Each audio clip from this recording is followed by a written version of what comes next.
Les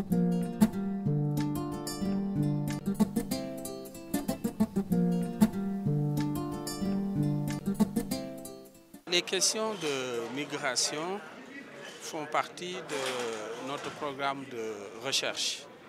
Et depuis l'année dernière, nous avions programmé de tenir une conférence en partenariat avec un réseau de recherche spécialisé aussi dans les questions de migration.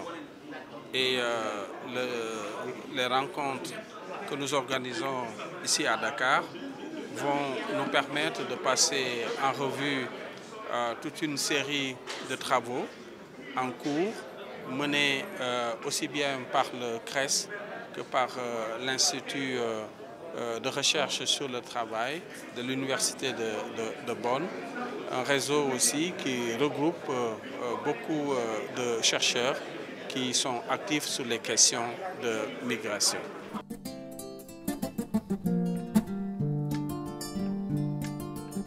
Entre les résultats de la recherche et le changement de la situation dans un domaine donné, il y a toute une série de facteurs qui interviennent. Et si ces facteurs ne vont pas dans le bon sens, évidemment, on n'atteindra pas l'objectif recherché. Ce qu'il faut dire aussi, c'est que la recherche a permis une meilleure compréhension du phénomène, que beaucoup de politiques s'inspirent des résultats de la recherche.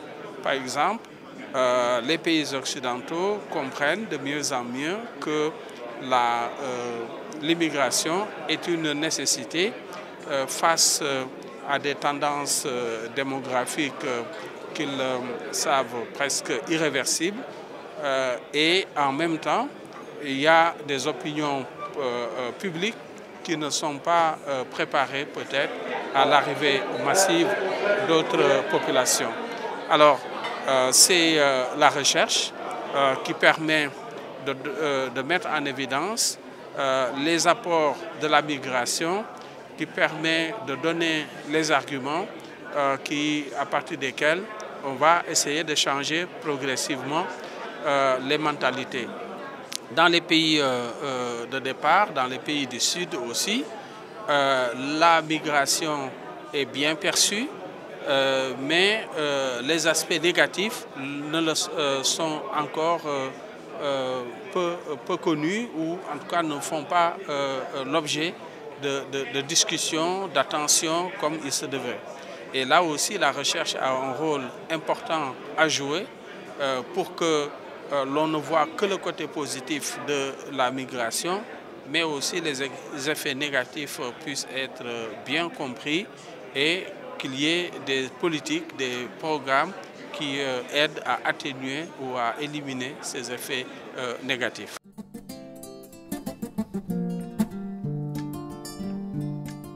Il n'y a pas une recommandation phare, il y a toute une série de questions que soulève la migration, et à chacune de ces questions correspondrait, si je puis dire, un certain nombre de politiques qui pourraient être recommandées.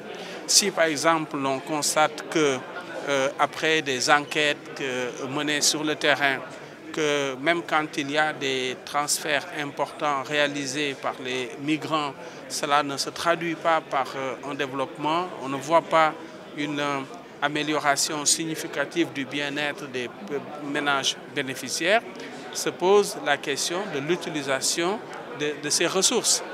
Alors, la recherche peut aider à comprendre d'abord pourquoi ces ressources sont utilisées de façon inefficiente.